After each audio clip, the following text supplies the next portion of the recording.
Salam, bugun kunchi chaqlar bahçebaning korpeleri var. Buraya buraya besleshine qatnashmaylik. Bir yo'g'ikin qadim zamonlarda bir qarag'oldi o'g'loncuk bor ekan. Onun ish pishasi durli oylar o'ynamoq ekan.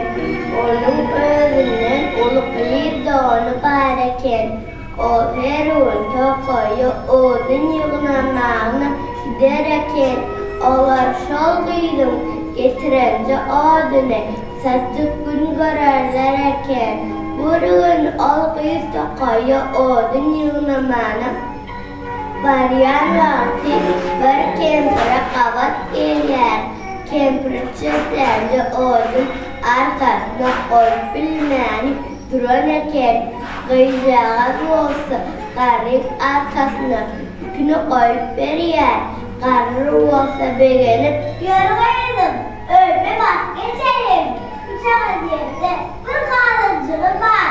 Şorbansa o't kerak. deyib payda olib ketar. Qarrining meran qazani ikkoshib bir xasiyatdaki bana bir nahara pishirib beray deysan. Sen naharlardan tayyor eder ekan. Ay qazani bu sirni kelishini aytgan. Emma oyuncaklarını örüp sevip yeren oğlanca. Benler sakata kaynaya oturur mu? Siz dedemsinden vurur. Deyip bayıp da onun diyende etmeyen. Şöyle bağırsan kazanım ama iş nahar pişirip vermedeken. Oğlancık tasarlıp Sürtmeler. Durun, sizin ne kadar yiyin.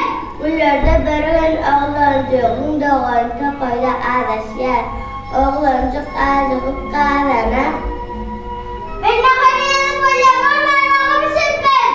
deyip qıygırıptır. Emma qazanı istep pişirmendir. Oğlancık tasarlıp çıktıstır.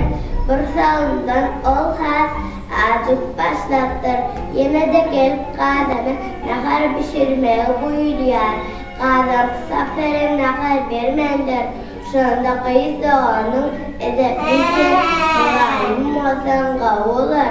Qazancık kim edeplik bilen haiz esen nahar pişirip verir. Biyede ve qazancık kim halanır. Naharın verir diye niyatını düşer.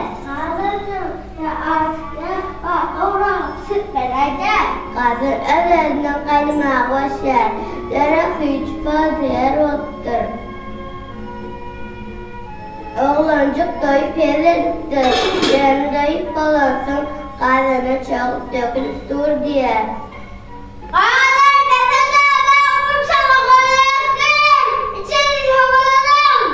Deyip qıygırıptır. Emma qazanın şol pişirip duruşu diyer. Oğlancıq edepli balmadığın yattan çıkarıptır. Qazan olsa oğlu qasmanlar. Öyün içi palovda depo bok gidiptir. Şol vaqt oğlancığın qıyız doğana geliyer. O öylerinin palovdan depo bok giderini görüp gelip cüsüne Daha pişirmem, koydum çok olanır. Qazancıkla edeplerin haiz etmeli. Oğlancıq qazanın yanına barıp belirtmeyin haiz etmeliler. Ağladım. Besedeyde, hastayken besedeyde.